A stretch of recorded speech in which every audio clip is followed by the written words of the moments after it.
Hola, le damos la bienvenida a Solís TV, una forma de encontrarnos a la distancia, pero juntos, desde casa. El espectáculo está por comenzar. Para un mayor disfrute de la función, les recomendamos silenciar sus teléfonos. Que disfruten la función. Teatro Solís, un teatro en casa. Qué lindo este febrero y la sala llena. Toma. Va a empezar Adriana como... ¿Esto está prendido? Está prendida Adriana como presidenta de la Junta Departamental de Montevideo. Voy a quedar electrocutada, como dice Mariano Arana. Bueno, buenas tardes, bienvenidas y bienvenidos. Es un gusto estar aquí. En primer lugar, quiero agradecer al Teatro Solís y especialmente a su directora, Daniela Buret, por haberme invitado a participar de esta conferencia y por haberse sumado a este ciclo de reflexión que comenzó el año pasado en el marco de la conmemoración de los 50 años de la muerte de Margarita Xirgu,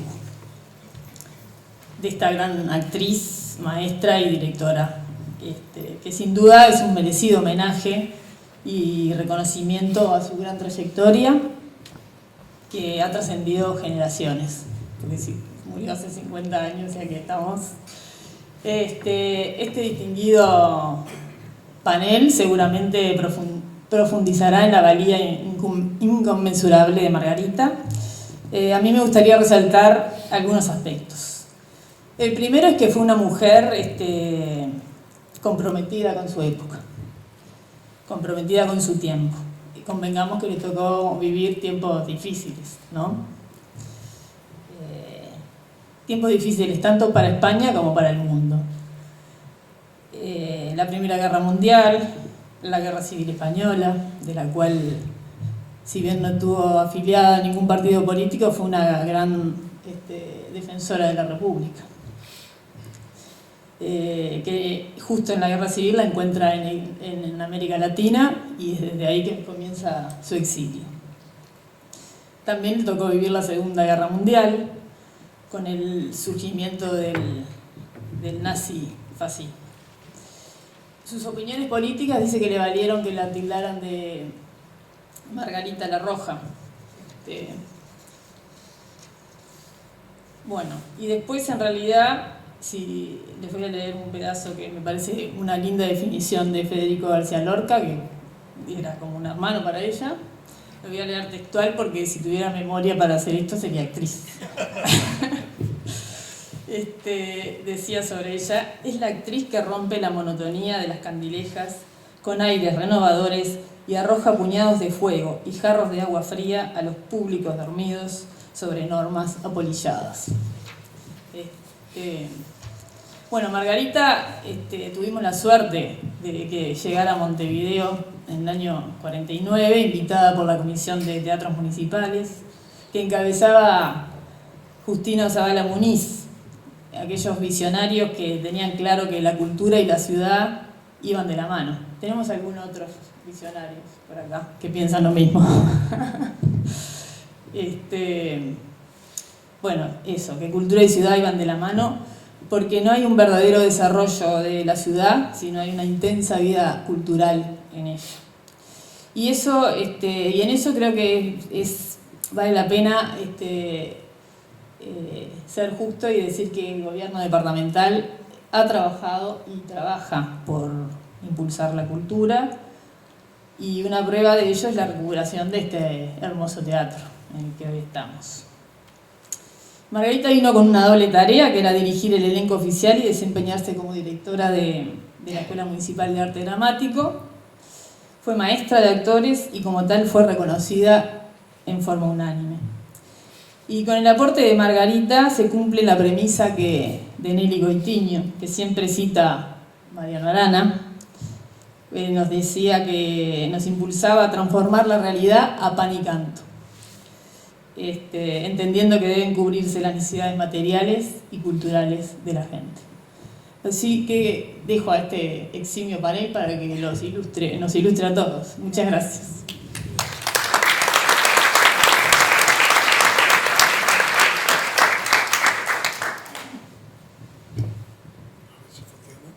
Sí, espero que sí. Buenas tardes. Muchísimas gracias por estar aquí y acompañarnos esta noche. A Adriana, la responsable departamental, a Xavier Albertí, el director del Teatro Nacional de Cataluña, a Daniela Boret, directora del Teatro Solís, que ella no necesita presentaciones porque está en su casa, y también a Ricardo Ramón, el director del Centro Cultural de España en Montevideo. Quiero saludar también a Estela Medina, como no, a Esther Bartomeu, que es la comisaria de la...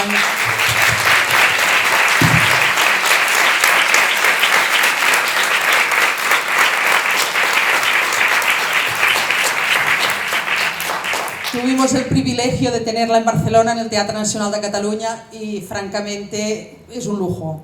Tenerla hoy aquí es otro lujazo.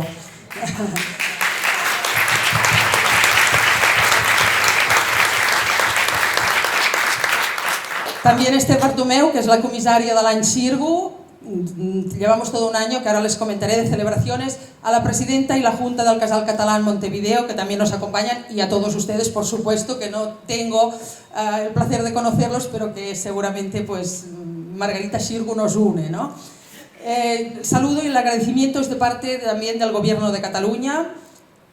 Nosotros llevamos celebrando desde el 24 de abril del año pasado, día que hizo los 50 años de la muerte de Margarida Xirgu para nosotros, una serie de eventos, y empezaron el 24, como les decía, en el cementerio de Molins de Rei, que es donde ella está enterrada, y justo delante de su panteón. Fue un acto muy, muy emotivo, lleno de música, lleno de sus epistolarios, lleno de... Parecía que ella estaba también ahí. Fue muy, muy bonito, y desde aquel momento hasta el 25 de abril, que terminaremos el año Margarida Xirgu, estamos de celebración. La hemos querido hacer en un montón de sitios, desde las bibliotecas, con una exposición muy bonita que va circulando por todas las bibliotecas del país, desde conferencias como la que se hace hoy, que se hizo la primera en el Teatro Español de Madrid, la segunda en el Teatro Nacional de Cataluña.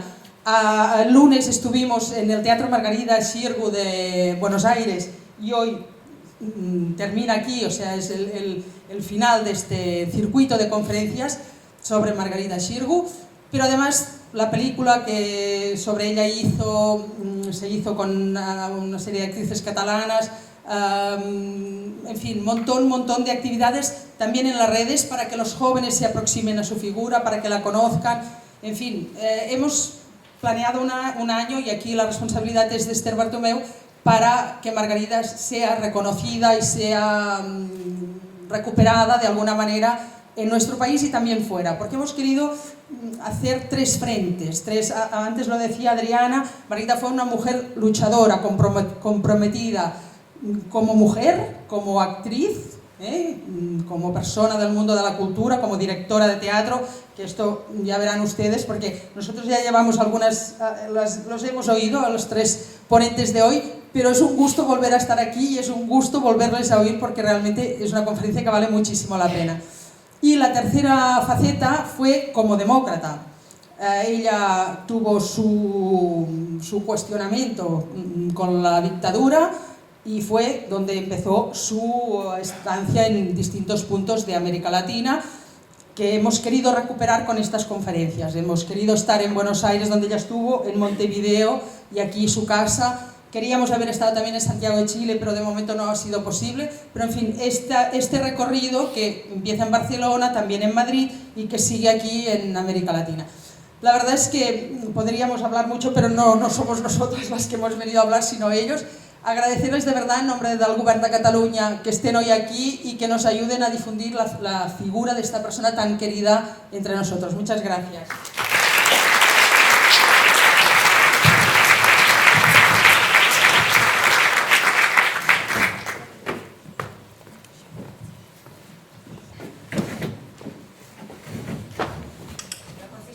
Aquí solos ante el peligro, ¿no? Solos ante el peligro. Venga, empieza tú. Empiezo yo. Saben ustedes que este año lo hemos llamado Año Beethoven, y hay una serie de figuras que dicen que la obra musical de Beethoven es posible gracias a que el instrumento básico en el que se desarrolla su inventiva compositiva, o sea, el piano, fue desarrollado técnicamente. Hay otros que pensamos todo lo contrario. El desarrollo del piano se produjo porque Beethoven escribió lo que escribió. Y lo cito porque, hablando de una actriz, me parece esencial entender que la literatura dramática, la creación de un público, la creación de unos códigos de recepción, de unos códigos de lectura, dependen de esos parámetros de creación.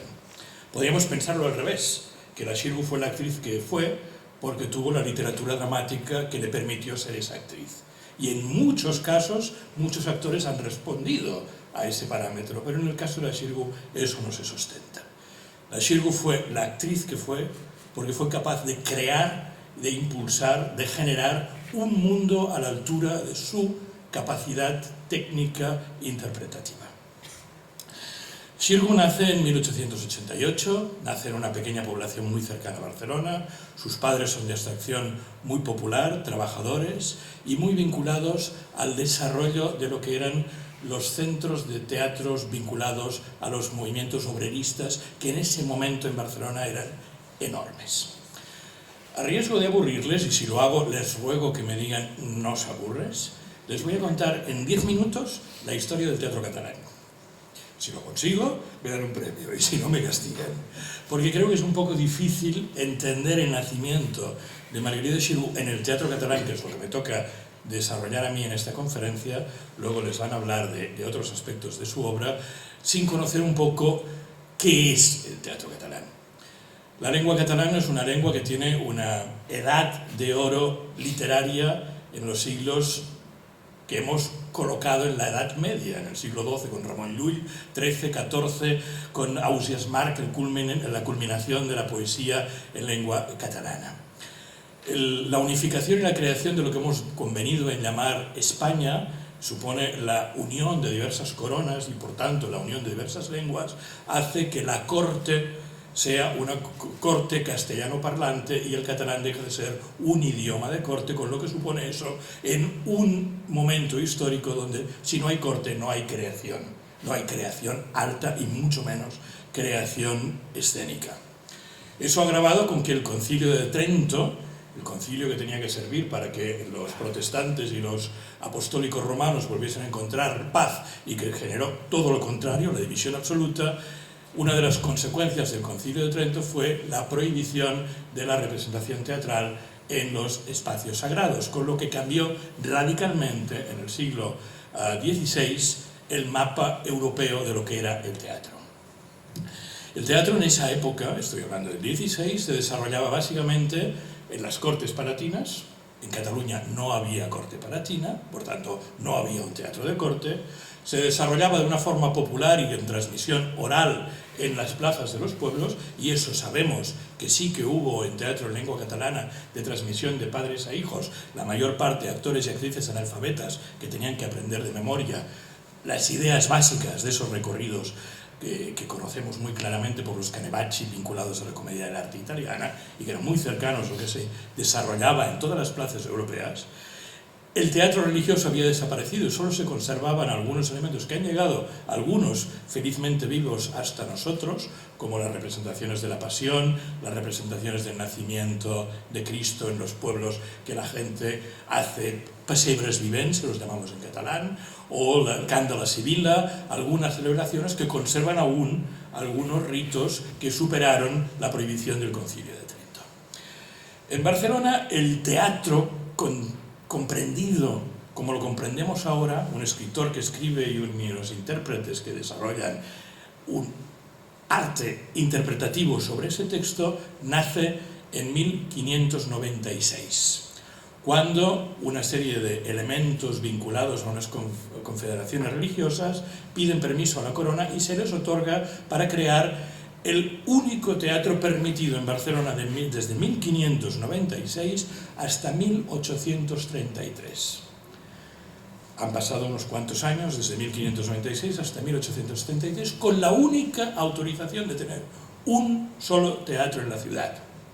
¿Por qué? Porque en esa época, como no había ni cine, ni tele, ni radio, ni periódicos, la gente sabía, muy poca gente sabía leer, el espacio de transmisión de las ideas era el escenario. y por tanto la corona, el poder, quería controlar qué se decía en los escenarios. Teatro de la Santa Cruz, en Barcelona, fue autorizado porque todas sus ganancias revertían en la caridad del Hospital de la Santa Cruz. Y por tanto era un hospital de caridad, una autorización del primer y único teatro que nunca desarrollaba sus representaciones en lengua catalana. Como era el teatro de la administración de la corona española, sus representaciones estaban vinculadas al prodigio extraordinario que fueron los autores del siglo de oro español. Solo a partir del siglo XVII y XVIII tenemos noticias que entre una obra y otra obra, o entre las primeras o segundas jornadas de una obra, había pequeñas improvisaciones de esos actores populares en lengua catalana, pero eran realmente casi insignificantes como presencia de una literatura dramática. En 1833 muere el último rey absoluto en España, que era Fernando VII, y al mismo tiempo un joven literato afincado en Madrid que se llamaba Bonaventura Carles Aribau recupera la lengua catalana en una poesía llamada Oda a la Patria. Y de golpe y porrazo, ese fenómeno que se llamaba diglosia, que es un fenómeno lingüístico en el que una cosa es la lengua que hablas en casa y otra es la lengua que hablas en la escuela, en la iglesia, en los juzgados, donde sea. La diglosia había hecho que el catalán fuese solamente un idioma de uso en el interior de la familia y no existía posibilidad de expresión cultural vinculada a la lengua catalana. A partir de 1833, dicen los estudiosos que con la poesía de Bonaventura Carles Aribau aparece ese fenómeno que nosotros llamamos la Renaixença, el renacimiento de la lengua, pero al teatro no le llegará hasta bastante más tarde. Como solo había un teatro, la ley de monopolios teatrales hasta 1833 prohibían que hubiese ningún otro. Cuando muere el rey absolutista, la burguesía catalana, intentando decir un teatro es un espacio de representación social y yo quiero mi espacio de representación social porque tengo poder y sobre todo tengo el poder económico, quiero ser presente y quiero tener discurso en mi sociedad. Se les dijo que sí, que les iban a permitir tener 2 o 3 teatros más. El problema en ese momento nace en que Barcelona aún está absolutamente encerrada entre las murallas medievales o romanas, porque el ejército español, después de la guerra de sucesión y del el asedio de 1714, no había permitido derribar las murallas y crecer una ciudad que estaba absolutamente constreñida, no tenía espacio, estaba creciendo en altura y las epidemias de peste del siglo XVIII y XIX diezmaban constantemente la población, porque, a diferencia de otras ciudades españolas, la máxima autoridad no era el gobernador civil, sino era el gobernador militar. Barcelona era una ciudad complicada para la corona española, lo fue en el pasado y creo que lo sigue siendo hoy. Recordad que ese general Espartero dijo en 1843, Barcelona es una ciudad que hay que bombardear preventivamente cada 50 años. Ese señor era el amante de la madre de la reina Isabel II, esposa de Fernando VII. En todo caso, se autoriza la creación de nuevos teatros, pero no hay espacio para hacerlos. La suerte nos regala que en Madrid, en ese momento, aparece un ministro de Hacienda maravilloso llamado Mendizábal, que dice España está empobrecida y lo seguirá mientras el 90% de la propiedad del suelo esté en manos de un solo propietario. Y ese propietario era la Iglesia Católica, Apostólica y Romana. Entonces Mendizábal hace una serie de edictos en el que se toma una parte de las propiedades de la Iglesia y pasan a pública subasta para que la gente pueda comprar, vender, enriquecerse a través de cómo se ha enriquecido todo el mundo siempre comprando y vendiendo cosas. En el año 1840, esa desamortización de bienes de la Iglesia permite que unos cuantos claustros de conventos se conviertan en teatros. Y esa nueva burguesía menestral o industrial que ha aparecido en Barcelona y que tiene una musculatura económica muy importante y que quiere tener un discurso público importante, empieza a desarrollar sus teatros. Eso sigue una línea. En Barcelona el teatro siempre ha ocupado el lugar de la más estricta marginalidad. Desde 1596 hasta 1833 el Teatro de Santa Cruz estaba al final de las Ramblas, que era la cloaca que cerraba la ciudad. cuando se hace el ensanche, en todo el proyecto del ensanche de Ildefonso Cerdá no hay un solo proyecto cultural. No dice, y aquí habrá un museo, y aquí habrá un teatro de ópera, y aquí habrá nada. Solo hace casas. Además, esas casas terminan en lo que hoy es la Avenida del Paralelo, porque la jurisprudencia militar del castillo de Montjuïc, para controlar la ciudad, no permitía que el ensanche de Cerdá llegase a lo que hoy es la montaña de Montjuïc o el Poble Sec. Por tanto, de la marginalidad de las Ramblas durante mucho tiempo, a finales del 19, cuando se pueden abrir más teatros, el teatro vuelve a ocupar otra marginalidad, que es la Avenida del Paralelo, que cierra la ciudad, y es el teatro popular. Desde 1888, en el que Barcelona celebra su primera exposición universal, hasta 1929, que Barcelona celebra su segunda exposición universal, Barcelona multiplica por 3 sus habitantes. Sabemos que en 1888 había 500.000 de habitantes y en 1929 había 1,5 millones de habitantes. Ese millón de más es una emigración que viene del campo catalán, pero del resto de España. Es una emigración que no tiene la lengua catalana aún en su estructura familiar. Y por tanto había, o era un objetivo muy importante de los autores teatrales, conectar a toda esa gente con la lengua catalana si no queríamos que pasase lo mismo que le sucedió al occitano en Francia. El occitano en Francia recibe en 1906 un premio Nobel a Frédéric Mistral, pero hoy es una lengua muerta en las vitrinas de los museos de las lenguas que no tienen uso. El catalán hubiese podido correr la misma exacta suerte, pero no la corrió gracias a la conexión con el teatro popular, muy especialmente con el que se desarrollaba en el Paralelo. Ese millón de personas más eran trabajadores y sabían que la cultura era esencial porque lo habían aprendido de un hombre fundamental del 19 catalán que era Josep Anselm Clavé. Clavé es el fundador de las asociaciones corales en Cataluña y sus biógrafos decían, el último biógrafo lo escribió su biografía en el año 73, decían que Clavé había creado esas agrupaciones corales para sacar al obrero de la prostitución y del alcoholismo. No es cierto. Clavé crea esas asociaciones culturales para burlar la prohibición legal de la libre asociación del obrero. Y por tanto los obreros dicen que van a cantar, pero lo que van a hacer es una caja de resistencia para que cuando una madre le mandan al hijo de guerra de África y no vuelve, tenga un sueldo. O cuando un obrero, una selfactina, le corta una mano, tenga un sueldo para poder alimentar a su familia.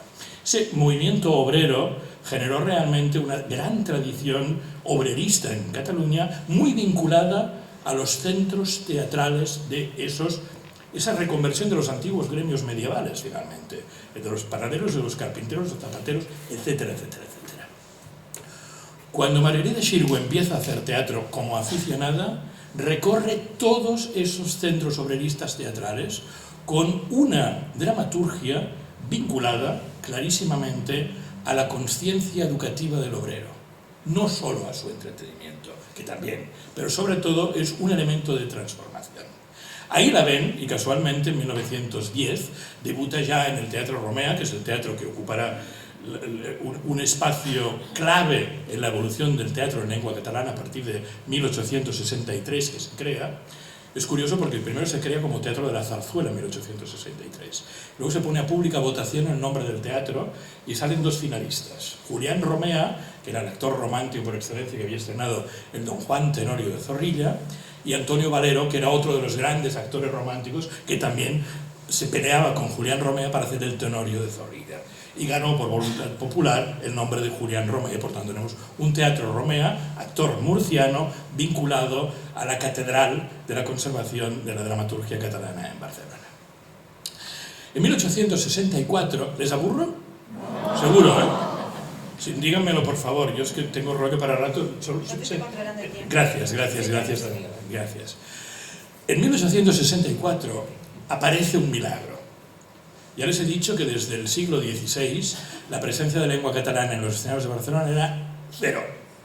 En 1864 una serie de pequeños burgueses, gente vinculada a la universidad, jóvenes revolucionarios vinculados al nuevo catalanismo político que nace en esos momentos, porque hay la esperanza de después de la Revolución de la Gloriosa, que se destituyó a la reina Isabel II, se la mandó al exilio, se fue a buscar una corona joven en Europa, se trajo a alguien de la casa de los Saboyas y vino un rey que se llamaba Amadeo I, que duró 4 telediarios, y luego vino la Primera República.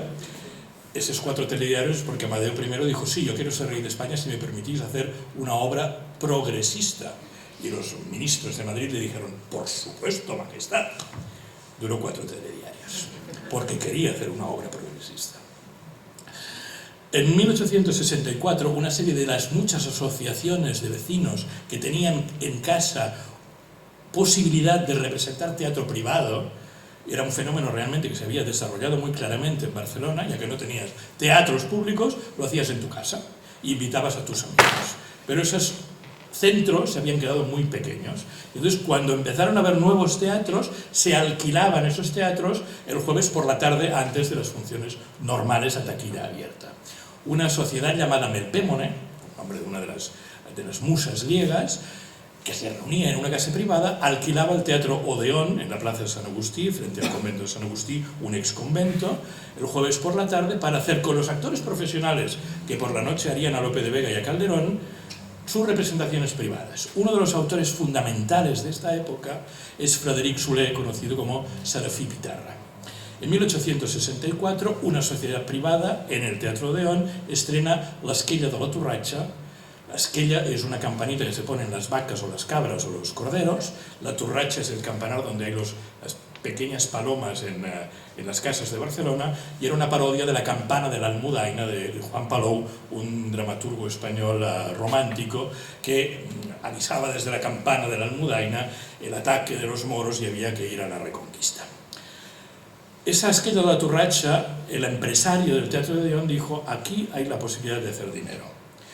En esos momentos, cuando llegaba la segunda Pascua en Cataluña, los teatros tenían tanto calor, no se había inventado el aire acondicionado, que cerraban puertas y toda la actividad teatral se trasladaba a los entoldados al aire libre en el Paseo de Gracia. Ese empresario dijo: vamos a probar de hacer una de esas funciones de esto en catalán, de este joven autor, a ver qué pasa. Y de una función se hicieron 70.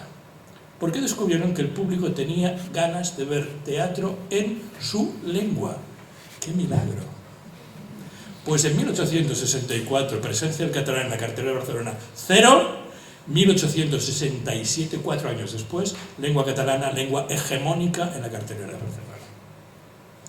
A partir de ahí, la tensión entre los teatros burgueses y los teatros proletarios se mantiene. La Xirgu nace en ese contexto, nace educada, y lo dice ella en algunas de las entrevistas que conocemos posteriormente, por la enorme y valiosísima generación de actores entrenados en el sainete popular del siglo XIX. Ella debutará en el Romea, pasará luego al Teatro de Santa Creu.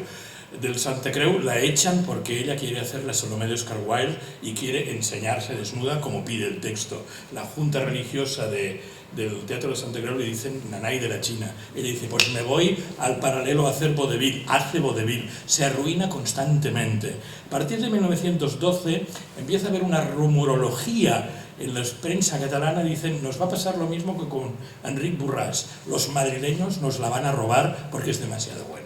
Y dice: no, yo haré siempre teatro en catalán. En 1913 se instala en Madrid con un éxito enorme, y a partir de ahí se convierte en una de las figuras claves de la renovación del teatro en lengua española en Madrid. Ya lo había hecho en Barcelona, lo hará en Madrid, pero lo hará a lo grande.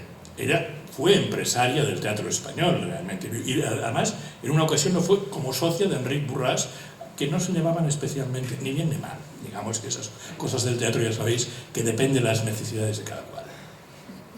Hay una frase maravillosa de un director español ya difunto, se llamaba Enrique Tamayo, que decía: ese actor no le vamos a contratar nunca más hasta que le volvamos a necesitar. La Xirgu se nos va a Madrid, se convierte en un gran referente, le viene a la puerta un jovencito de 23 años, le entrega una primera obra que ha escrito que se llamaba Mariana Pineda, y ella la estrena. Y esa obra era de un autor llamado Federico García Lorca. A partir de ahí empieza su maravillosa relación, pero en el año 24 también estrena a Valle Inclán en Barcelona, en el Teatro Goya de Barcelona. También estrella a Rafael Alberti, estrena a Alejandro Casona. Hace teatro comercial por encima de todo, no nos engañemos. Ella no era una intelectual en el sentido que podríamos decir no quiero hacer según qué cosas. Era una profunda trabajadora del mundo del teatro y sabía que para poder hacer aquellas cosas que iban a cambiar la perspectiva y la realidad del teatro español de su tiempo, tenía que trabajar haciendo millones de cosas distintas. Y así lo hizo. En el año 36, antes del alzamiento fascista del general Franco, ella empieza una gira a Buenos Aires. Por tanto, no es una mujer que huye al exilio. Es una mujer que está en Argentina cuando le llegan las noticias del alzamiento fascista. Ella, que había tenido una extraordinaria relación con el presidente de la República Española, Azaña, su director de referencia de esa época, Cipriano Rivas Sheriff, era el marido de la hermana de Azaña, realmente había una relación familiar aparte de intelectual, fue rápidamente declarada embajadora de la República Española en América Latina, también fue declarada embajadora de la Generalitat Catalana por el presidente en exilio de la Generalitat, Josep Tarradellas. Una mujer profundamente comprometida y empieza aquí su etapa americana, en la que yo paso la palabra a Daniela. Sí, perfecto.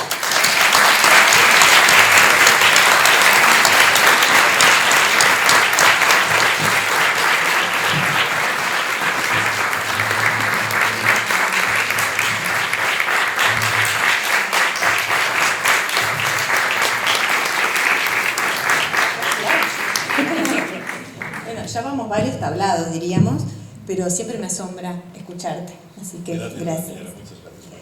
Y después que terminemos, también podemos contarles que vamos a tener una participación artística de Estela Medina, así que para cerrar. Bueno, Margarita se encuentra en este teatro, pero cuando yo empezaba a decir eso, me encontré en cada uno de los teatros que fuimos hablando, que todos decían lo mismo, que Margarita estaba allá, así que bueno, vamos a tener que dividirla un poquito entre todos. Y está también acá porque la rescatamos, en esto del arte efímero del teatro, la rescatamos en bocetos de escenografía, de vestuarios, en recortes de prensa, en fotografías. Y cuando nos pusimos a estudiar la historia del Teatro Solís, en las actas de lo que es la Comisión de Teatros Municipales, que era el órgano rector de los destinos del Teatro Solís, yo me pregunté quién era esta mujer que sabía que estaba refugiada en Uruguay y que sin embargo exigía siempre a la Comisión de Teatros Municipales, decía, si ustedes no me dan la plata para poner la obra en escena, me voy a España. Yo, ¿cómo se va a ir si no podía entrar? Sin embargo, era una forma de articular, era una forma de amenazar y de salirse con la suya y de poner lo mejor que podía poner en escena, ¿no? Entonces, más que curiosidad, sentimos como la necesidad de investigarla. Y así, con Gonzalo Vicci, relevamos acervos documentales en Argentina, Chile y Uruguay. Hicimos este CD que tiene más de 3.000 documentos, que ya se lo dejo a él porque es el último que tenemos, así que queda en manos de Ricardo como tesorito que lo fuimos llevando en todos lados. Pero bueno, acá tenemos 3.000 documentos de estos que decimos, ¿no? De escenografía, de vestuarios, de bocetos, de críticas, de notas, de fotografías. Hay videos, catálogos. Entonces, con esta historia casi épica de Margarita, nosotros esperábamos encontrar algún rasgo que la mostrara como integrante de algún partido de izquierda en Uruguay. Pero no, nos encontramos que no había pertenecido a ninguno. Tampoco la podemos definir como feminista, y hablamos de ese feminista de los años 50, ¿no? Más bien vinculado a lo que fue en el 49 se publica El segundo sexo de Simone de Beauvoir. Entonces había un feminismo que ella no la podemos vincular a eso tampoco.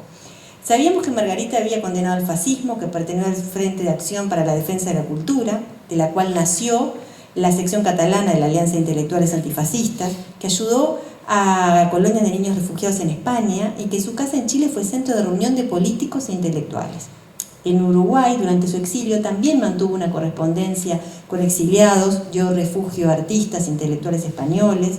Entonces, sin pertenecer orgánicamente a un partido, encontramos que Margarita hizo una revolución en y con el teatro. Disparó con palabras. Y su quehacer artístico fue como directora, actriz, empresaria y docente. Y la ubica como transgresora en un mundo que estaba poblado de hombres, en un mundo que ni siquiera podía firmar ella papeles porque no era permitido para una mujer hacerlo. y su elección de repertorio la coloca en la piel de los personajes que denunciaban injusticias y faltas de libertades. Ante los rumores de su filiación política, Margarita misma se define expresamente por fuera del sistema político. Ella declara: se me han adjudicado ideales políticos extremos. Yo puedo afirmar que a un solo partido político pertenezco con toda mi alma, al partido político que pudiera formarse con los amigos de García Lorca, el partido de los amigos de Federico. Sin embargo, la naturaleza del cargo que ocupaba la colocaban permanentemente en encuentro con personalidades políticas y participaba de una mesa de definición de políticas culturales públicas. Y quizás por eso, para sus alumnos, era una mujer de izquierda. Juan Jones, primera generación de sus alumnos de LEMAT, dice rotundamente: Margarita tenía una militancia de mujer de izquierda, aunque era una mujer para nada panfletaria. Margarita significó por Uruguay la incorporación artística de las vanguardias europeas de la primera mitad del siglo XX. Fue un paradigma estético envuelto en un halo revolucionario, y eso la situó entre las simpatías del Uruguay. Y este reconocimiento es visible en nuestro país, en nuestras ciudades, porque las ciudades homenajean a hombres y mujeres en sus nomenclatos. Eso es un capital simbólico de una ciudad. Y Margarita está homenajeada aquí en Montevideo. La Escuela Municipal Montevideana de Arte Dramático lleva su nombre. Hay una placita en Adolfo Berro y Joaquín Pereira. Hay una escuela, la Escuela Pública número 307. Una sala del Casal Catalán. En el departamento Maldonado, una plaza lleva su nombre en Punta Ballena. Es ahí donde pasó como recibiendo a los emigrados españoles los últimos años. Ahí hay una calle que también la recuerda. Margarita trajo los vestuarios de Medea, Salomé, Yerma. Fue recibida como la musa inspiradora de Lorca, como esta obrera, hija de obreros, que recitaba ante obreros y a quien un joven Dalí había hecho las escenografías. Margarita sacó la concha del apuntador, trajo escenografías corpóreas. Margarita llegó con el aura de haber entrenado a Alberti, Benavente, Pérez Galdós, Valle Inclán, de haber sido revolucionaria, la revolucionaria Margarita Pineda. Trajo crónicas periodistas de sus exitosas giras por América. Y se convirtió en una leyenda viva, instaurando un profesionalismo y una rigurosidad que marcó la escena uruguaya hasta hoy. Pero también tuvo detractores, y no fueron solo los enemigos de la República. Tuvo también rechazo de quienes no compartieron su mirada artística o quienes cuestionaron su rol docente. Y de eso también vamos a hablar. ¿Cómo fue su obra en Uruguay? Bueno, el 29 de julio del 37 la compañía Margarita Xirgu en el Teatro 18 de Julio estrenó. Había regresado a Montevideo después de una década y puso en escena Doña Rosita la Soltera, Santa Juana, Como tú me quieras, La Dama Boba, De muy buena familia, La Zapatera Poderosa, Electra, Mariana Pineda. Transitó así por Lorca, Pirandello, Jacinto Benavente, Lope de Vega, entre los más recordados por los aplausos del público. Luego de giras en Buenos Aires, a comienzo de la Segunda Guerra, Margarita vivió en Chile, donde se casó con Miguel Ortín, actor y administrador de su compañía. Margarita no tuvo hijos, tuvo sí sobrinos y ahijados de todos sus elencos. Y eso también a veces es difícil de guardar la memoria, porque cada archivo, uno sabe cuando trabaja un archivo, que los archivos son custodiados generalmente por los hijos, por los familiares de alguien, y en este caso fue muy difícil conseguirlos.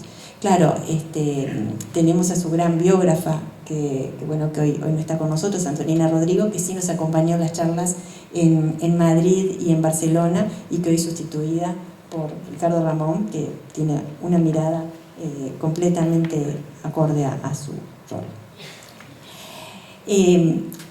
Margarita regresó a Chile después del 44, pero sucedió algo que la hizo cambiar. Estando en giras en el 49, sintió otra vez la censura, esta vez en América. El gobierno peronista le suspendió la puesta en escena del Malentendido, de Albert Camus, y resolvió disolver la compañía y volver a Chile. Ese momento fue utilizado inteligentemente por un uruguayo teatrero como Curoto, que en nombre de la Comisión de Teatros Municipales le ofreció dirigir la Comedia Nacional y la Escuela de Arte Dramático que proyectaban fundar con Justino Zavala Muniz. Para calibrar un poco esto hay que ver un poquito cuál sería esta autonomía relativa de la cultura en Uruguay y cuál sería ese contexto económico y político. Al finalizar la Segunda Guerra Mundial, la inserción de Uruguay respondió a los cambios sustanciales que se cumplieron en el sistema internacional con el fin del eurocentrismo, la emergencia de un orden bipolar y la Guerra Fría entre los dos grandes bloques. En ese contexto, Uruguay participó en la creación de las Naciones Unidas, se integró al sistema interamericano alineado con los Estados Unidos, y desde una perspectiva económica Uruguay mejoró al inicio de esa Segunda Guerra, en el 39, y sus efectos se vieron al final de la misma en el 45, lo que fue proyectado como un sistema próspero y estable, al menos durante una década más que esa ilusión se desvaneció.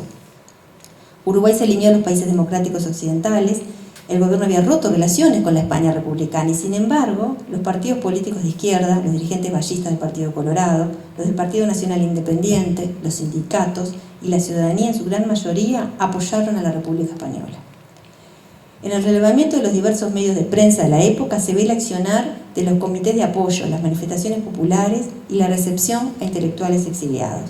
La visita de españoles destacados como Rafael Alberti, León Felipe, Castelao y José Bergamín, entre otros, permitió ese encuentro con los residentes en las diversas instituciones existentes en el país y de alguna manera reanimaron ese sentimiento de ser español.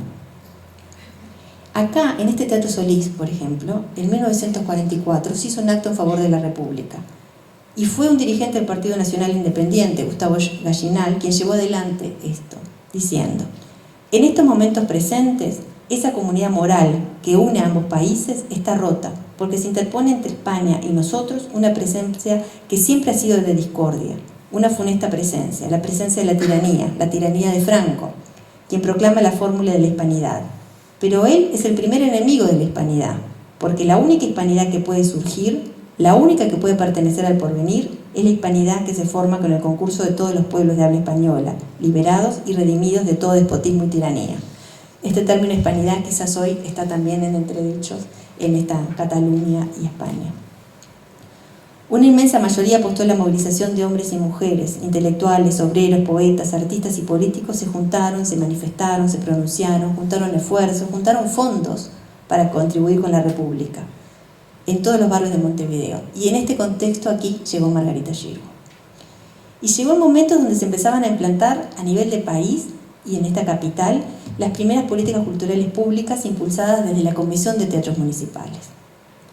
Bueno, hay que ver que en este momento una mirada cultural, desde lo cultural, puede ver que las corrientes de pensamiento hegemónicas en Uruguay, y podría ser gran parte del pensamiento latinoamericano durante esta primera mitad del siglo XX, estaban centradas en el problema de la identidad y la modernización, que se traduce en una tensión entre lo popular, lo indígena, lo hispano, frente a un modelo acentuado en lo tecnológico y con un modelo de los países desarrollados. En ese año, Uruguay mostró al mundo artistas como Torres García, José Gurvich, Gonzalo Fonseca, Augusto Torres, Carmelo Ardequín, Ángel Pareja, María Freire. En las letras tenemos los uruguayos como de esa generación del 45, generación crítica, con figuras como Carlos Quijano, Juan Carlos Sonetti, Mario Benedetti, Idea Vilariño, Ángel Rama, Carlos Realdazúa, Amanda Berenguer o Ida Vitale, recientemente distinguida con el Premio Cervantes. A nivel de teatro existía una tradición de circo criollo que se suma en el 37 la creación del primer grupo de teatro independiente, el Teatro del Pueblo, y en el 49 se funda el mítico Teatro El Galpón, que junto con la Comedia Nacional que se funda, serían el eje del teatro en Montevideo hasta nuestros días. En ese entonces el concepto de cultura pública desde la perspectiva del Estado en Uruguay estuvo signada por la actividad de organismos internacionales e intergubernamentales, especialmente creados desde el 45. Las funciones esenciales de esa política cultural eran concebidas como las acciones vinculadas a la transmisión, difusión, creación y producción de valores simbólicos, además de cumplir un rol fundamental en la consolidación de esa identidad nacional. Eso estuvo muy permeado por la creación del Ministerio de Cultura en el 59 de Francia, por la gestión de André Marrot, que se hicieron las casas de cultura. Ese fue el modelo que se implantó en Montevideo. En ese contexto, el Teatro Solís, que había nacido como teatro privado, en el 37 es vendido por la Sociedad de Accionistas y lo compra la Intendencia de Montevideo. Llevó una serie de reformas, pero también una serie de debates sobre las responsabilidades y el rol de un teatro público. En el 47 se pone esta comisión de teatros municipales y se construyó una serie de instituciones artísticas que tienen como centro esta comisión, que entre el 47 y el 57 estuvo dirigida por un triunvirato que fue Curoto, Zavala Muniz y Margarita Xirgu.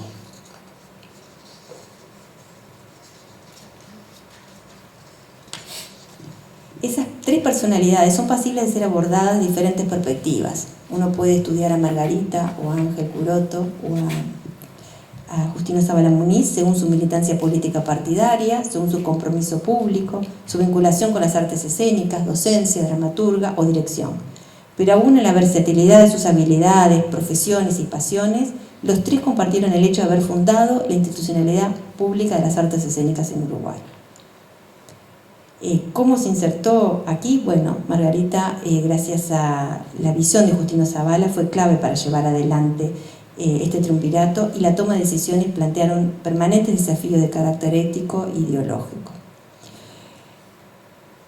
En este triunvirato organizaron las temporadas de conciertos de la banda y coro municipal en el Teatro Solís, en los barrios, con entrada libre. Se estimuló a autores nacionales a partir de la inclusión de sus obras en los repertorios de la Comedia Nacional.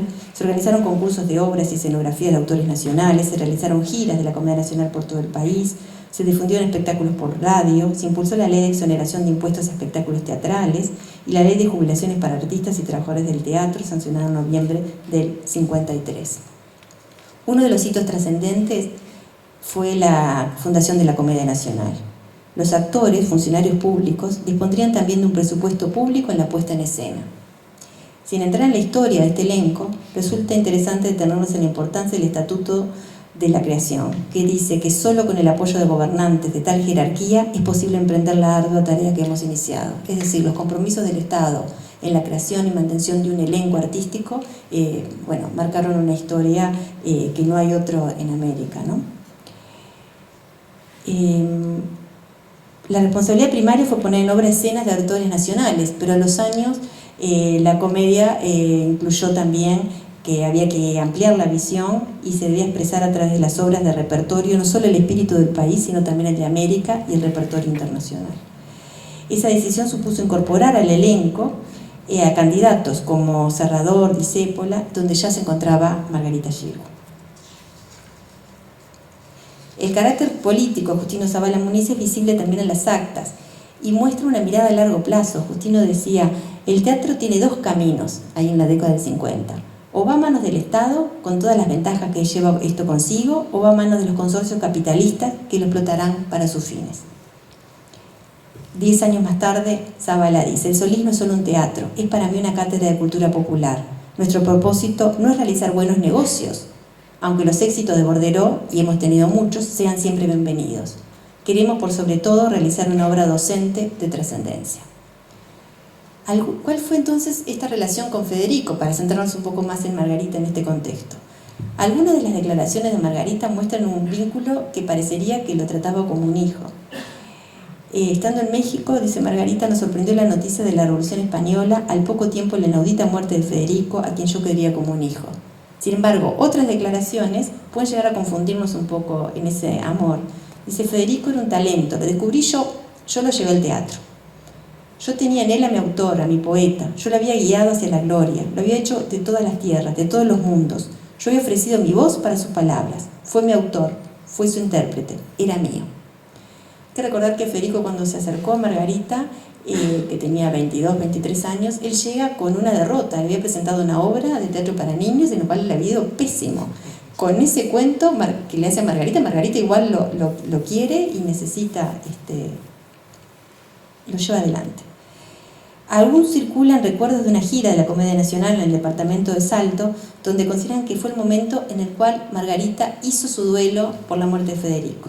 Y el escritor Eduardo Galeano lo recoge en una narración. Y dice así, hace más de medio siglo, la Comedia Nacional llevó bodas de sangre a los campos de Salto. Esta obra de Federico García Lorca venía desde otros campos, lejanos, campos de Andalucía. Era una tragedia de familias enemigas, una boda rota, una novia robada, dos hombres que se acuchillaban por una mujer. La madre de uno de los muertos exigía a su vecina, ¿te quieres callar? No quiero llantos en esta casa, tus lágrimas son lágrimas de los ojos nada más. Margarita Xirgu era en escena esa madre, altiva y dolida. Cuando se apagaron los aplausos, un peón de estancia se acercó a Margarita y le dijo, sombrero en mano y cabeza gacha, le acompaño en el sentimiento, yo también perdí un hijo. ¿Cuál es el método de la Xirgu? Si querés podés pasar algunas imágenes sí que fuimos recuperando de ese archivo para que se puedan ver, hasta las frases de los artistas. Bueno, ¿existe un método teatral o no? Hoy estuvimos un poco debatiendo sobre eso.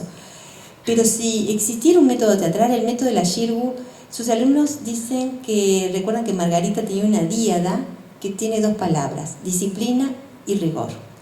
Los alumnos recuerdan que solo se faltaba un ensayo con certificado de difunción, ¿no, Estela? Una cosa así. Todavía. Y Margarita reflexionó ella misma sobre su quehacer en un homenaje que le hizo la Universidad de la República. Entonces ella dice de sí misma: en vez de titular este trabajo de mi experiencia con el teatro, debería haber titulado sencillamente Nosotros los aficionados, porque eso he sido y soy una ferviente aficionada del teatro. A mí particularmente me sucede que cuando estoy entre el público como espectadora y alguien me saluda o me sonríe, tengo la sensación de que es a otra quien recuerdan. A veces me parece adivinar que es a doña Rosita la soltera o a Yerma.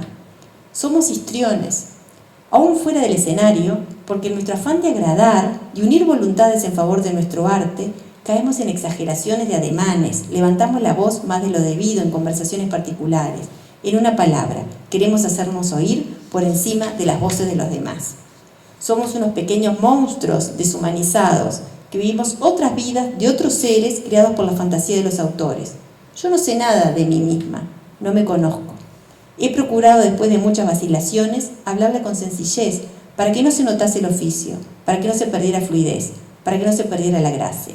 Si el éxito me ha acompañado, me ha servido para soñar en nuevas interpretaciones. Los fracasos me dejaron deprimida por algún tiempo. Es importante pensar en estos mitos como personas carnales, con luces y sombras, aún en homenajes como estos. Por eso también me toca acá poner en escena que algunos teóricos dicen que con Margarita se denostó al circo criollo, al teatro nacional que estaba surgiendo, y su figura se constituyó en un mito exagerado. En estos años hemos entrevistado a algunos de sus alumnos que nos dan sus mejores recuerdos y valoran su legado. De todas formas, no importa tanto si lo que ellos recuerdan ha sido exactamente así o no, sino que más bien nos importa qué es lo que ellos recuerdan y lo que significa para cada uno de ellos.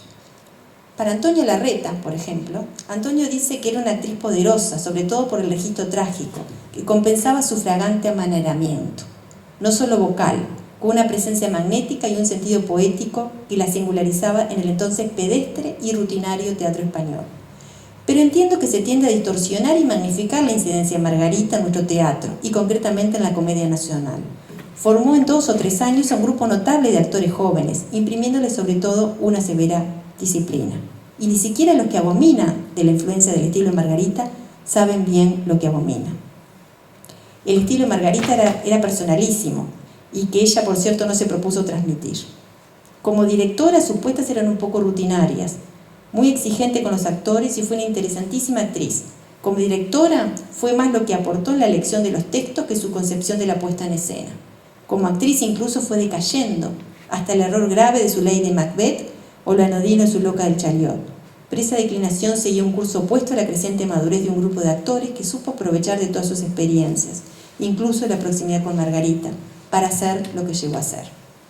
Para Juan Jones, lo que ella pretendió fue con un rigor muy estricto tratar de sacar de nosotros, desde el punto de vista sensible, lo mejor.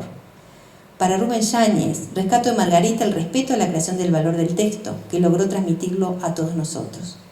Para Dumas Lerenas, fue una tipaza con nosotros, fue una madre artística. Para Estela Medina, ella no tenía una metodología, enseñaba intuitivamente, por lo que ella sabía. Nosotros le teníamos un respeto y una admiración enorme, como una figura casi real, como un mito que nos inculcó esa cosa rigurosa hacia el teatro, esa disciplina interior y ese respeto por el autor. Para Nelly Antúnez no tenía un método para enseñar, ella transmitía sus propias experiencias. Para Dema Rubo, ahora, dice, a través de mi carrera, a pesar que la he denostado, noto que sus enseñanzas, al menos respecto a la técnica, fueron importantes, porque todo el tiempo las estoy usando. Eran cosas, diría, superficiales, pero necesarias. Para Elena Subasti, no creo que fuera una gran directora. Ella era una excelentísima actriz, pero no era una directora creadora. Nos enseñó el valor del silencio del público. Y para Rubén Tobías, que está acá en Uruguay, que vive en España y fue una generación salida de la EMAD, fue el Pascual de Pedro de Urdimalas, la recuerda como Margarita, de 1,5 metros, con 80 años y un pulmón. Cuando marcaba el texto, la sensación era de que salía fuego. Bueno, para terminar, diríamos que la construcción de esta institucionalidad cultural pública en Uruguay constituyó una apuesta identitaria que marcó una línea de larga duración en nuestro país. La Comisión de Teatros Municipales, concebida en los inicios de la Guerra Fría, desafió paradigmas de integración, promovió un diálogo intercultural, al menos hasta que renunciaron en su totalidad los tres, por considerar roto ese precario equilibrio entre la relación entre Estado y las artes. Porque ese equilibrio difícil entre un gobierno y los artistas se rompió en el 57. A raíz de un conflicto interno entre el Consejo Departamental de Montevideo y la Comisión de Teatros Municipales, renunció también Curoto, Josefina Díaz y Margarita en su triple rol como actriz, director y docente.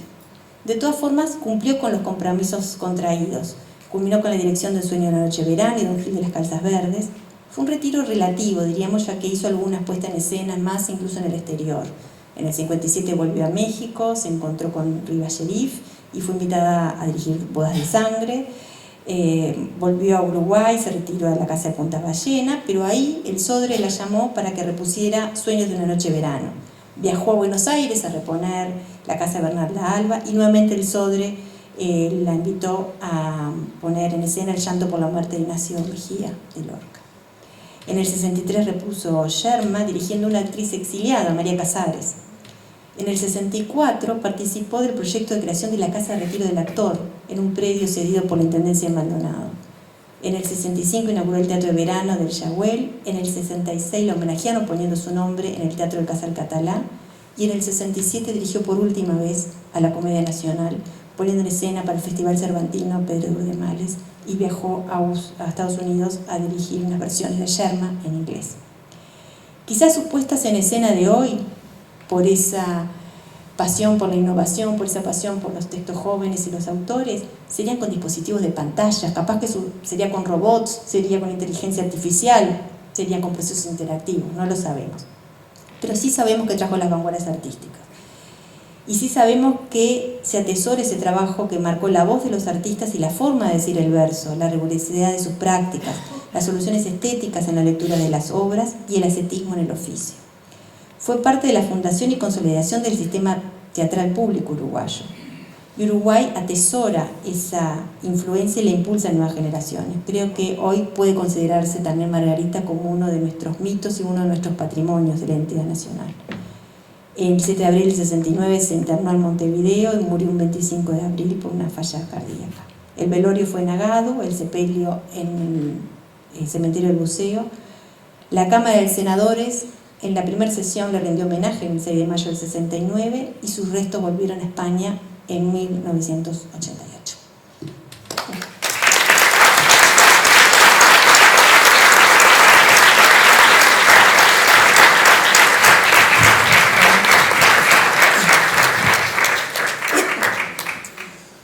Yo voy a lanzar un dardo con todos mis respetos al escritor uruguayo Larreta, en esta duro declaración que ha hecho contra Margarita Xirgu, porque, como todo historiador, uno tiene que ser consciente de cuándo se dicen las cosas. Antonio Larreta dijo esto en una entrevista que se le hizo en la década de los 50, cuando Margarita Xirgu tenía 70 años. No estaba hablando de la Margarita Xirgu en el periodo de esplendor, ni de la Margarita Xirgu revolucionaria.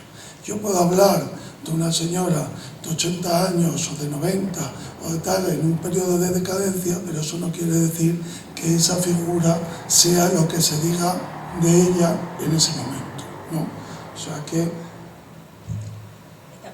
me parece muy duro que Antonio Larreta diga eso de Margarita Xirgu en ese contexto. Pues sí, y la tengo que defender porque él nunca vio a Margarita Xirgu en su esplendor, ¿no? Eso es importante. Y a mí me toca sustituir nada más y nada menos que a Antonina Rodrigo. Es que, claro, a mí me ponen en unos bretes, estuve en Buenos Aires sustituyéndola y aquí, ayer cumplió 84 años, Antonina la quiero mucho, es muy amiga mía, la traje aquí a este país, hicimos un homenaje a Federico García Lorca. Ella es la que más sabe de Federico, de todo, ni Gibson ni nadie, es ella. Antonina Rodrigo es lo más. Y de Margarita Xirgu, la que más sabe de todo el mundo es Antonina Rodrigo y Estela Medina. Son las dos únicas mujeres vivas en este momento que saben más de Margarita Xirgu. Con lo cual, para mí, sustituir a Antonina Rodrigo es como sustituir a Montserrat Caballé en el último minuto en Norma en el Teatro del Liceo. Me tiembla la voz, ¿no? Pero voy a hacer todo lo posible. Antonina ha escrito un libro maravilloso que es Margarita Xirgu y el teatro, pero ha escrito miles y miles de artículos en relación con Margarita, con su época, con el entorno, con Federico, con la edad de plata de la cultura española. Ella es una sabia total y tenía que haber estado aquí celebrando los 84 años en su... Pero la salud no se lo ha permitido. Entonces, yo no voy a ni copiar el libro de Margarita Xirgu y el teatro de Antonina, me he ido a otras fuentes. Me he ido a fuentes americanas, porque a mí, que me gusta mucho viajar, lo que me han dado es la parte de las giras de Margarita Xirgu. Y entonces es lo que voy a hacer, la parte de las giras. La parte de las giras me ha apoyado mucho en un libro que va a formar parte del archivo de este Teatro Solís y que lo debo y que lo voy a dar, porque lo compré en Madrid precisamente para el archivo de aquí, que es el epistolario de Margarita Xirgu de Manuel Aznar Soler y Francesc Fouquet y Boró. Este es una colección financiada por el gobierno español. En este caso de la Xirgu puso también dinero la Diputación de Barcelona y se denomina Biblioteca del Exilio. Yo os recomiendo que os compréis todos los libros de Biblioteca del Exilio. Voy a empezar con la gira porque ayer, el lunes, yo tenía preparado como muchas cosas, pero no sé si os acordáis de un programa, no sé si se hizo aquí, que se llamaba 1, 2, 3, responda otra vez. ¿Se hizo aquí o no? Había un personaje que se llamaba Doña Tacañona o Doña Tacañón, depende si era mujer o hombre, que inmediatamente te cortaba con la campana con el tiempo. Entonces, el temor con Daniela de verdad que es que te ponga el bolígrafo aquí encima y te diga, se acabó tu tiempo. Entonces, a los 15. Entonces, vamos a ver. Voy a empezar con la gira y voy a empezar cómo suceden las cosas muchas veces por casualidad, ¿no? Que uno tiene que estar preparado para que la casualidad le surja efecto, ¿no? Porque hay veces que te llega la casualidad y no tiene ningún efecto. Margarita estaba preparada para que esa casualidad le surgiera efecto, ¿no? En el año, el 8 de enero de 1912, estaba lloviendo en Barcelona, pero a mares, como yo solamente he visto en una ciudad llover. Cuando llueve en Barcelona es bestial, se pone toda la Rambla, porque además, claro, la Rambla es el río, se pone toda llena de agua hasta arriba, era impresionante. Ese día llega a Barcelona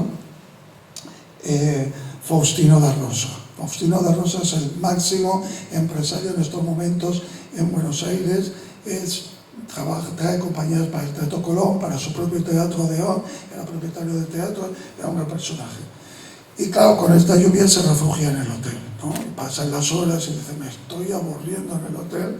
Y enfrente del hotel estaba el Teatro Principal de Barcelona, donde Margarita Xirgu estrenaba Fru Fru, una obra que yo no he tenido el disgusto de ver. Tú tampoco. No me he perdido nada. Ya me imagino con ese nombre, no podía ser una cosa como de muy alto nivel, ¿no? Y este famoso Da Rosa se cruza y dice, me aburro en el hotel, me voy a ver qué echan aquí en el Principal. Y descubre a la Xirgu. Entonces se queda completamente enamorado desde el principio. Es un flechazo, pero además es que descubre a la Xirgu en catalán. Este señor no tenía ni idea de catalán, con lo cual el concepto era así, porque y la Xirgu no tenía ni idea de castellano. Esto me recuerda a ese amor idílico que tuvieron Sarita Montiel y James Dean, ¿no? Que claro, ninguno sabía nada del otro, y Sara Montiel dice, el día que James Dean se cogió el coche y se pegó el tratado y se mató, yo le había dicho por la mañana, James, ¿quieres un par de huevos fritos? Y me dijo James, no, coge el coche. Y se mató. Esa es una anécdota que cuenta siempre esa. Pues yo me imagino que lo de Margarita y este famoso empresario de Buenos Aires debía ser un poco así. Esto, ella misma lo reconoce, dice, es que yo no sabía hablar una palabra de castellano, porque como muy bien ha dicho, en el 1913, como muy bien ha dicho Xavi, 1913 el teatro en Barcelona era esencialmente catalán. Eran los grandes tiempos del teatro en catalán. Y os voy a contar un poco cómo llega esto, porque claro, dice, imagínate, yo contrato para hacer una gira por América donde no se habla catalán a una actriz que no sabe hablar español. Entonces, ¿cómo llegamos a un acuerdo? El acuerdo llega que Margarita dijo, bueno, yo me comprometo en un año a hablar español correctamente y además a darte 20 papeles diferentes. Entonces, claro, yo esto lo oigo y digo, esto es completamente imposible, esta mujer es un monstruo de la inteligencia, de la capacidad de trabajo. Fue así. Yo os voy a contar un poco el contrato entre estos dos pues, locos, porque esto solo lo puede hacer gente que está loca, o sea, gente que, ¿cómo se van a unir estos dos? Pues estaban los dos igual de locos. Y entonces le dice Margarita, así, entre señas y tal, yo vestido todo en París, o sea, ella quería que todo el vestuario se hiciera en París, ¿no? Y con los mejores sastres y todo, porque ella quería llegar a América a unos niveles de profesionalidad altos. Discutieron escenografía, discutieron de todo, absolutamente. Y cuando llegó al tema del dinero, le dijo, ¿tú cuánto quieres cobrar? Margarita dijo, a mí esto es lo que menos me importa.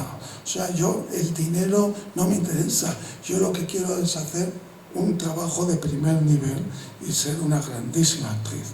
Estamos hablando de una mujer con 24 años, pero que ya era una diva en Barcelona. Ella empieza a trabajar en Madrid. En Madrid, este contrato, os tengo que decir que, como hablábamos antes, las mujeres no podían firmar contrato, entonces lo firma ella con su marido, Josep Arnal, que luego que veremos cómo el pobre murió en La Habana. Las obras eran desde El Rayo de Juan López Núñez, Matrimonio interino, o sea, había de todo, ¿no? Era una cosa, María del Carmen de José Feliu y Codina, imagínate qué repertorio, ¿no? Era La Chocolaterita, Lady Godiva, de un tal Manuel Linares Rivas, o sea, eso era lo que empezó a trabajar en la primera gira. Ahora, también había obras de nivel, como la Salomé, hecha la Electra, hecha por Hofmannsthal, que era el libretista de Richard Strauss. O sea que aquí la combinación era altos niveles, por un lado, de lo último que se estaba haciendo en Europa, comedietas como muy de andar por casa para atraer otro tipo de público, y así hacía esa mezcla, ¿no? El día 21 de mayo de 1913 llega a Buenos Aires en el barco Victoria Eugenia, en una de estos temporales que de vez en cuando este Río de la Plata nos regala, y allí va a hacer un comienzo de gira que va a hacer con Argentina, Chile y viene a Uruguay. También va a Tucumán, Córdoba, y en Buenos Aires vuelve para estrenar Ícara de Eugenio Sellers, que como es conde de Gerona y se apellida Sellers, yo cometí el error en Buenos Aires de decir que era un autor catalán. Entonces ya me vi la cara de Xavi en ese momento, que me hace, así con el ojo, y digo, ya he metido la pata, este autor no es catalán, pero como yo soy historiador, tengo que retrotraerme de lo que digo para que la verdad se imponga en cualquier sitio. En esta época también, claro, imagínate una gran gira, todos los autores españoles quieren incluir sus obras en la gira de Margarita. Entonces, Benito Pérez Galdós, Unamuno, todas le mandan obras a Margarita, y Margarita, aunque admite algunas, otras le dice clarísimamente, nada más y nada menos, Benito Pérez Galdós, que fue propuesto para el premio Nobel y se lo quitaron los cainitas españoles de su propia profesión, que es alucinante. O sea, el cainismo en España es increíble. O sea, a ti te van a dar el premio Nobel y de pronto tu enemigo literario manda una campaña enorme a Suecia para que no se lo den a tu enemigo español del mismo país. No entiendo, estas son cosas que pasan así. Bueno, pues un premio Nobel como esto se vio rechazado por Margarita Sirgu. Margarita Sirgu le dijo, esta obra no me interesa, querido Benito, y se quedó así. Otras sí le interesaron, ¿no?, para la gira. En 1921 realiza el segundo viaje, que visita principalmente Cuba y México. Son dos países importantísimos en la vida de Margarita y que nos ha hablado mucho de la relación de Cuba y de México con Margarita. Este viaje lo hace con el actor Alfonso Muñoz, que era un gran actor, y hace teatro al aire libre en el Teatro de la Naturaleza del Bosque de Chapultepec a las 11 de la mañana. Es un horario. El otro día María de la Morena nos convocó a la 1 del mediodía. Dijo, pero tú ya estás en plan Margarita Sirgu, ¿cómo se te ocurre estrenar una...? Pues bueno, nos dio un cocido y se aguantó un poco el esto. Margarita no daba cocidos, daba solamente las obras allí en el bosque de Chapultepec, ¿no? A México irá 2 veces más, siempre con gran éxito. En el 23 realiza el tercer viaje a América visitando Argentina, Chile, Uruguay, Perú, Venezuela, Puerto Rico y Cuba. Estrena La calumniada y cristalina de los hermanos Álvarez Quintero, que eran autores favoritos de Margarita y además muy amigos, ¿no? Se presenta en el Teatro Estornel de San Juan, Argentina, y aquí quiero pues lanzar un capote para esos empresarios españoles, esos emigrantes que venían con una mano delante y otra detrás. Pues Juan Estornel no solamente hizo 2 de los más grandes teatros de San Juan, sino que también hizo el Teatro Cóndor de la calle Lavalle de Buenos Aires, que es un teatro emblemático del movimiento Art Deco. A principios del 36 va a hacer otra nueva gira, que va a ser el 4º viaje a América que hace. Esto, Margarita es como Colón, hace 4 viajes a América.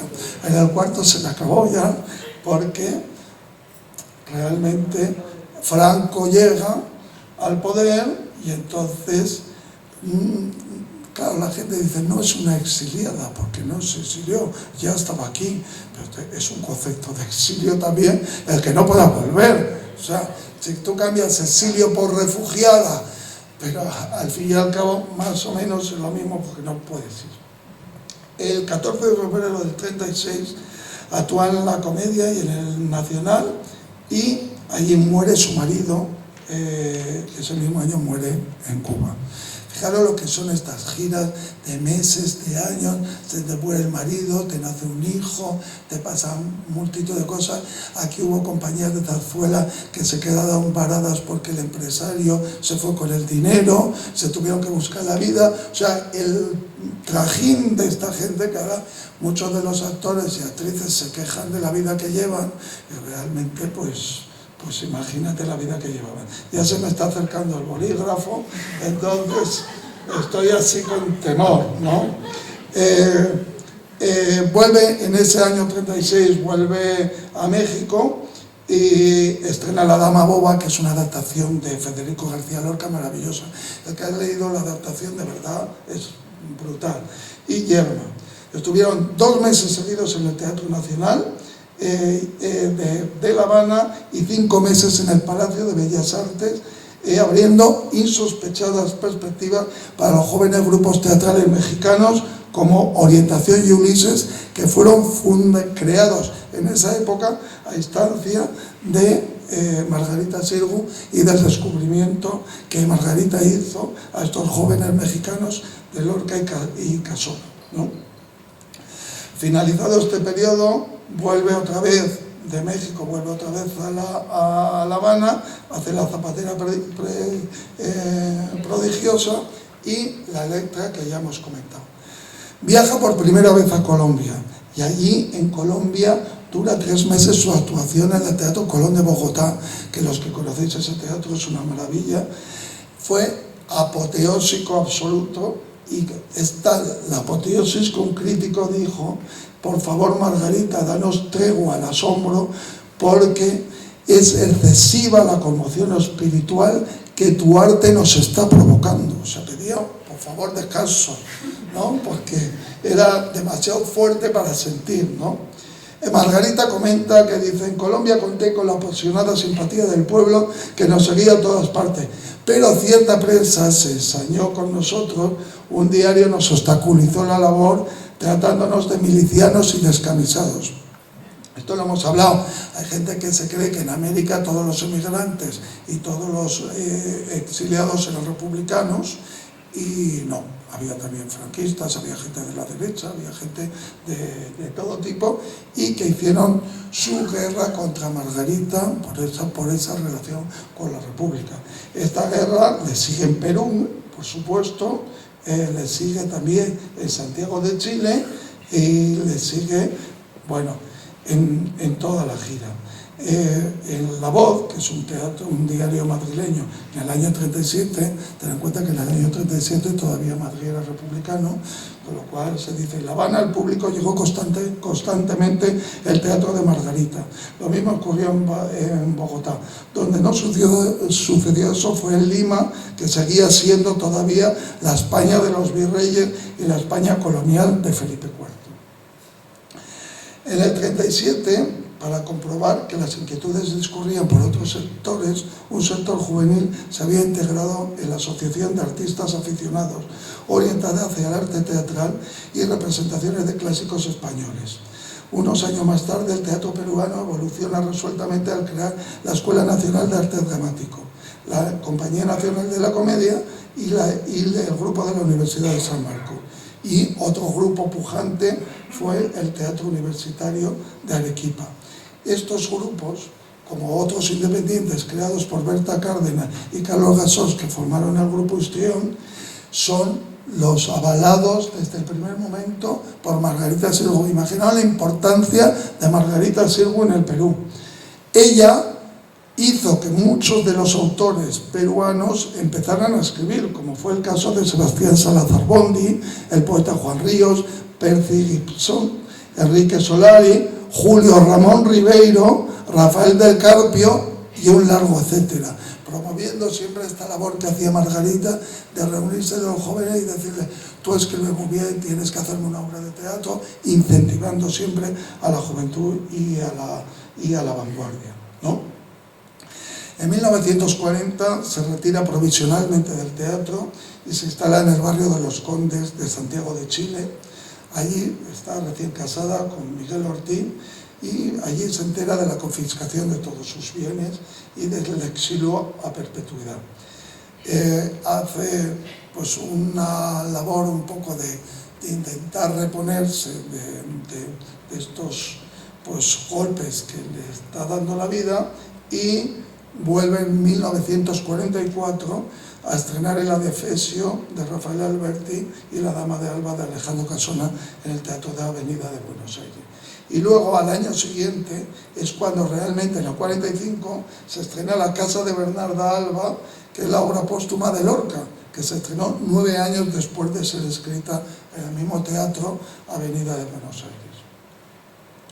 Continúa las giras, hace otra visita a Perú en el 45, en el 46 y el 48 hace giras por Argentina, Uruguay y Chile, estrena en el 49, que es lo que habíamos hablado, el malentendido de Albert Camus en el teatro argentino, y es cuando los peronistas le dicen: ya te estás yendo de aquí, pedazo de roja, no queremos saber nada de ti. Y entonces es cuando nos unimos con el relato de Daniela, que es cuando habla de la llegada y la instalación definitiva en Montevideo. Y como ella ya lo ha dicho, pues yo ya me corto y me quedo aquí en Montevideo después de todas esas giras. Hay un tema muy interesante que es en ese contraste de cómo son realmente los pasos de testigo entre actrices, entre grandes, que lo voy a comentar. En el año 63 inaugura, estrena Yerma de Lorca en el Teatro San Martín con María Casares, dirigiendo a María Casares. Son dos generaciones. María Casares es la gran exiliada española en Francia de la Comédie Française, pues trabajó con Robert Bresson, trabajó con todos los existencialistas, era una gran. Se juntaron dos grandes divas, de dos épocas diferentes. Me hubiera gustado muchísimo ver esa versión, ¿no? Porque eran dos grandes divas juntas y era un paso de testigo, ¿no? Y ahora yo, antes de pasarle el testigo a mi querida Estela Medina, quiero darles una sorpresa, porque aquí tenemos una sobrina bisnieta de Margarita Xirgu, que está becada aquí en el mapping. Eva, por favor, levántate, porque tú eres la sangre de Margarita. ¿Dónde estás? Aquí.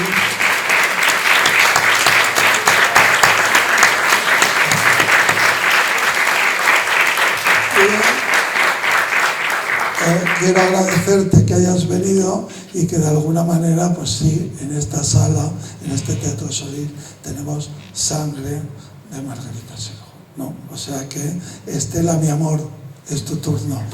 Bueno.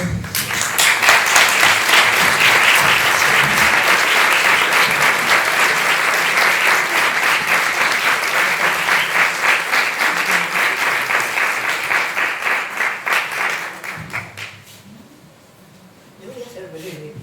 Voy a decir que los poemas que son como sonetos, es decir, que duran muy poco. Son de 2 minutos más o menos. Uno es en homenaje a Delmira Agostini, ya que estamos en su sala. Siempre que estoy acá, digo algo de ella.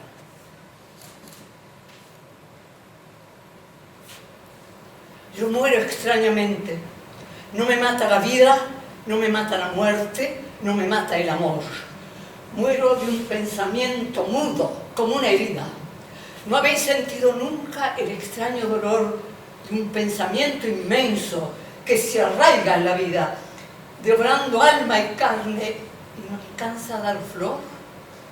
¿Nunca llevasteis dentro una estrella dormida que os abrazaba entero y no daba un fulgor? Cumbre de los martirios, llevar eternamente desgarradora y árida la trágica simiente clavada en las entrañas como un diente feroz, pero arrancarla un día en una flor que abriera milagrosa, inviolable. Ah, más grande no fuera tener entre las manos la cabeza de Dios.